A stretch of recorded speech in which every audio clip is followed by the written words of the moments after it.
اعوذ باللہ من الشیطان الرجیم بسم اللہ الرحمن الرحیم وَمَا اخْتَلَفْتُمْ فِيهِ مِنْ شَيْءٍ فَحُكْمُهُ إِلَى اللَّهِ۔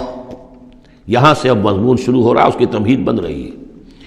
تمہارے مابین جو بھی اختلاف ہو اس کے فیصلے کا حق اللہ کے پاس ہے۔ حاکم وہ ہے، اس کے لیے ہے حاکمیت، sovereignty belongs to him and him alone۔ سروری زیبا فقط اس ذات بے ہمتا کو ہے، حکمراں ہے ایک وہی، باقی بتان آزری۔ اس کی حاکمیت کے تحت پورا نظام زندگی کا آ جائے گا تو اس کا نام ہے اللہ کا دین قائم ہو گیا۔ توحید بالفعل اس پورے نظام میں قائم ہو گئی، ایک اللہ کی حکومت، ایک اللہ کی مرضی، ایک اللہ کا قانون۔ ذالکم اللہ ربی علیہ توکل، تو وہ ہے اللہ میرا رب، اس پر میں نے توکل کیا ہے۔ وَإِلَيْهِ أُنِيبُ، اور اسی کی طرف میرا رجوع کرنا ہے۔ فاطر السماوات والارض، وہ آسمانوں اور زمین کا پیدا فرمانے والا ہے۔ جعل لکم من انفسکم ازواجا، اس نے تمہاری ہی نوع سے تمہارے لیے بیویاں بنا دی، جوڑے بنا دیے۔ ومن الانعام ازواجا، اسی طرح چوپایوں میں بھی ہر سپیشیز کے اندر نر بھی ہے، مادہ بھی ہے۔ یذرؤکم فیہ، اسی سے وہ تمہاری افزائش کرتا ہے، افزائش نسل، اسی سے تمہیں پھیلاتا ہے۔ لیس کمثلہ شیء، اس کی یونیک ہستی، اس کے مثال کی سی بھی کوئی شے نہیں۔ اب کیا کریں؟ ایک چیز ایبسلیوٹ نیگیشن کے لیے ہماری زبان میں کوئی اسلوب ہے ہی نہیں، اس جیسی کوئی شے نہیں، اس کی سی کوئی شے نہیں، اس کی مثال کی سی بھی کوئی شے نہیں۔ اب یہ اس سے زیادہ یہ اور اس کے اندر ایمفیسس کا ایبسلیوٹلی یونیک، لا مثل لہ ولا مثال لہ ولا ضد لہ ولا ند لہ، وہ جو بھی آپ الفاظ اتنے بھی جمع کرتے رہیں گے۔ وہو السمیع البصیر، اور وہی ہے سب کچھ سننے والا اور سب کچھ دیکھنے والا۔ لہ مقالید السماوات والارض، اسی کے لیے ہیں آسمانوں اور زمین کی تمام کنجیاں۔ یبسط الرزق لمن یشاء، وہ بچھا دیتا ہے اور کھول دیتا ہے، بسط وسیع کر دیتا ہے، کشادہ کر دیتا ہے رزق کو جس کے لیے چاہتا ہے، ویقدر، اور جس کے لیے چاہتا ہے ماپ تول کر راشننگ کر کے دینا شروع کر دیتا ہے۔ انہ بکل شیء علیم، اور یہ بھی اس کے علم پر ہے کہ کس کے لیے یہ بہتر ہے، کس کے لیے وہ بہتر ہے، وہ ہر چیز کا جاننے والا ہے۔ اب جو آیت آ رہی ہے وہ اس سورہ مبارکہ کا کلائمیکس ہے، اور اس موضوع پر قرآن مجید کا کلائمیکس ہے، اقامت الدین کے موضوع پر۔ شرع لکم من الدین، اے محمد پر ایمان لانے والو، اے مسلمانوں، تمہارے لیے اللہ نے دین میں وہی شے معین کی ہے، ما وصی بہ نوحا، جس کی وصیت کی تھی نوح کو، والذی اوحینا الیک، اور جس کی وحی کی ہے ہم نے اے محمد آپ کی طرف۔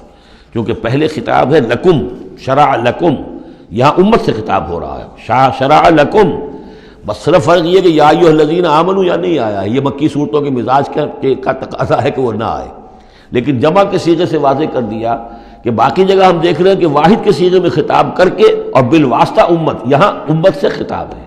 شرع لکم من الدین، تمہارے لیے دین میں وہی شے مقرر کی ہے، ما وصی بہ نوحا، جس کی وصیت کی تھی اس نے نوح کو، والذی اوحینا الیک، اور جس کو کی وحی کی ہم نے محمد آپ کی جانب صلی اللہ علیہ وسلم، وما وصینا بہ ابراہیم و موسیٰ و عیسیٰ، اور جس کی وصیت ہم نے کی ابراہیم کو اور موسیٰ کو اور عیسیٰ کو، ان اقیموا الدین، کہ دین کو قائم کرو۔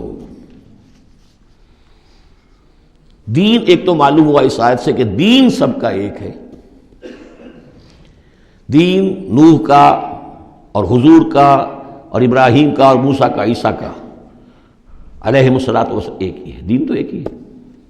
ان ھذہ امتکم امۃ واحدۃ وانا ربکم فاعبدون، دین تو ایک ہی ہے، شریعتیں مختلف ہیں لیکن دین کو قائم کرو۔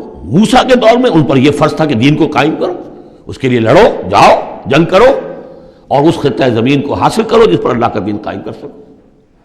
تو صحیح سب کی یہی تھی، جد و جہد یہی تھی۔ توحید کا وہ تقاضا تھا کہ صرف انفرادی طور پر، اول تو یہ کہ صرف عقیدے میں نہیں، اپنے بھی عمل میں توحید جو ہے قبول کرو اور اختیار کرو، اور عمل میں بھی صرف انفرادی نہیں، اجتماعی توحید کو برپا کرنے کے لیے، قائم کرنے کی جد و جہد کرو۔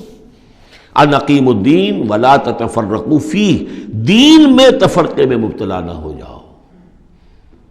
الذین فرقوا دینہم، یہ ہم پڑھ چکے ہیں، دین کو پھاڑ دینا، کہ زندگی کے ایک حصے میں اللہ کا حکم مانا جا رہا ہے، دوسرے حصے میں کسی اور کا مانا جا رہا ہے، یہ تفرقہ۔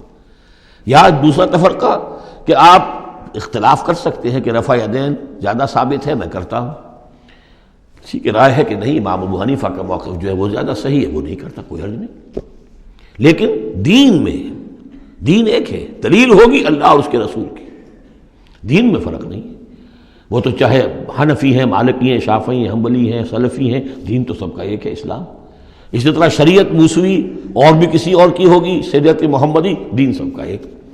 اس میں تفرقہ نہیں ہونا چاہیے، دین کو قائم کرنے کی جد و جہد کرو، ولا تتفرقوا فی، دین میں تفرقہ نہ ہو۔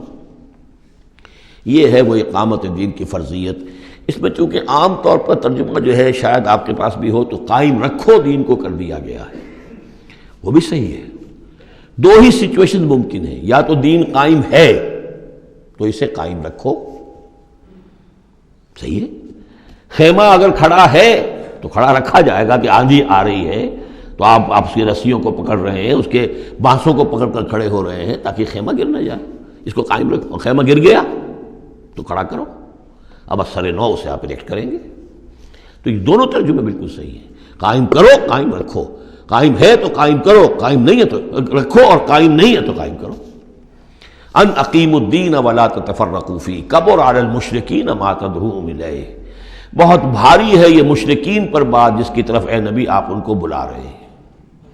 انہوں نے تو زندگی تقسیم کی ہوئی ہے، جو خدا کا ہے وہ خدا کو دو، اور جو قیصر کا ہے وہ قیصر کو دو، حکومت کا ہے وہ حکومت کو دو، اور جو مولوی کا حق ہے وہ مولوی کو دو۔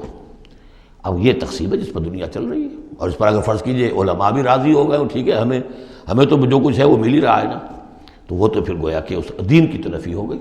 جس نے اس تقسیم کے اوپر اپنے دل کو مطمئن کر لیا، جس نے ریکنسائل کر لیا ذہناً اپنے آپ کو اس تقسیم کے ساتھ، اس کا پھر اللہ سے کوئی تعلق نہیں۔ کبر علی المشرکین ما تدعوہم، اسی وجہ سے آتا ہے نا دو جگہ، اور ایک دفعہ تو ہم پڑھ چکے ہیں سورہ توبہ کے اندر، هو الذی ارسل رسولہ بالہدی ودین الحق لیظہرہ علی الدین کلہ ولو کرہ المشرکون، چاہے یہ مشرکوں کو کتنا ہی ناگوار ہو، لیکن اللہ نے محمد کو بھیجا ہی اس لیے ہے تاکہ وہ دین کو پورے کے پورے نظام زندگی پر غالب کرے، چاہے مشرکوں کو کتنا ناگوار ہو، مشرک تو پسند نہیں کرے گا اس کو۔ اللہ یجتبی الیہ من یشاء، اللہ جس کو چاہتا ہے اپنی طرف کھینچ لیتا ہے، وَيَهْدِي إِلَيْهِ مَن يُنِيبُ، اور جو خود رجوع کرتا ہے اس سے وعدہ ہے اس کا کہ ہدایت دے گا۔ یہ اللہ کی شان ہے، اللہ کسی کو راہ چلتے کو بلا لیتا ہے۔ اس کو صوفیہ کہتے ہیں سالک مجذوب اور مجذوب سالک۔ کچھ لوگ ایسے ہوتے ہیں کہ جو بڑی محنت کرتے ہیں، مشقت کرتے ہیں، سلوک طے کر رہے ہیں، روحانی منزلیں طے کر رہے ہیں، پھر کہیں جا کر وہ ایسی جگہ پر پہنچے کہ وہ کہہ سکتے ہیں کہ ہاں آپ کسی مقام پر آ گئے ہیں، اللہ کا کوئی قرب حاصل ہو گیا۔ ایک وہ ہوتے ہیں جنہیں اللہ پہلے کھینچ کے اپنے قریب کر لیتا ہے پہلے، اور پھر وہ سلوک طے کرتے ہیں، تو کچھ لوگ اس قسم کے ہوتے ہیں۔ صدیقین جو ہیں وہ سالک مجذوب ہیں، شہداء جو ہیں وہ مجذوب سالک ہیں، کھینچ لیا حضرت عمر کو اللہ تعالیٰ نے۔ ان کے اپنے مزاج کی وہ کیفیت تھی نہیں، ان کو بالکل مزاج ہی اور تھا، ان کی دلچسپی ہی اور تھی، وہ تو کھینچ لیا۔ صدق اللہ العظیم۔